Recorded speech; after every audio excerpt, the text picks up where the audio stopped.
Difficile de s'imaginer que nous sommes en plein cœur de la ville de Yaoundé.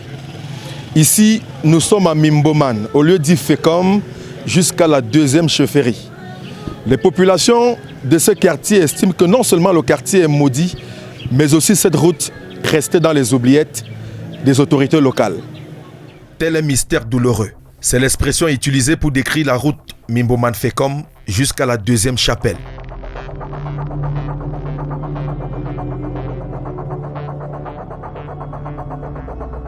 Des lacs de crocodiles, ou si vous voulez d'hippopotames, se sont formés ici.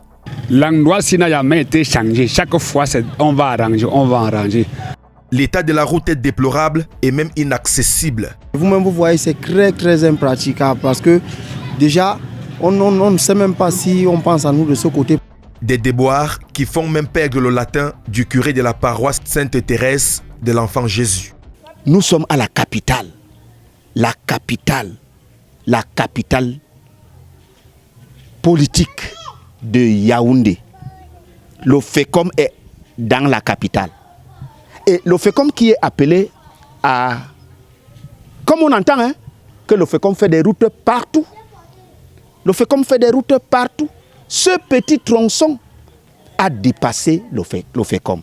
Voici 14 ans que ce prêtre, tout comme les populations riveraines, broient le noir à cause de cette route. Un véritable casse-tête chinois qui pousse les uns et les autres à penser que le quartier a été ignoré des programmes d'aménagement des routes.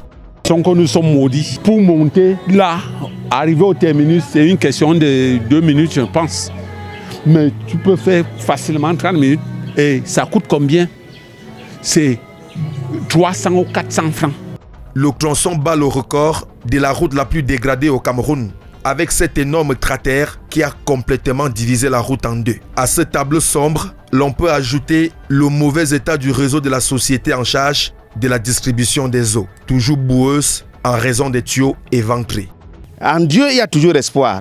Il faut même passer par les lignes courbes pour arriver à faire les lignes droites. Et c'est ce qu'on espère.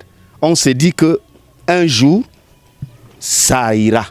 Entre-temps, ce sont des promesses lors des échéances électorales qui ne manquent pas. Une fois l'élection passée, les doléances émises restent lettres mortes.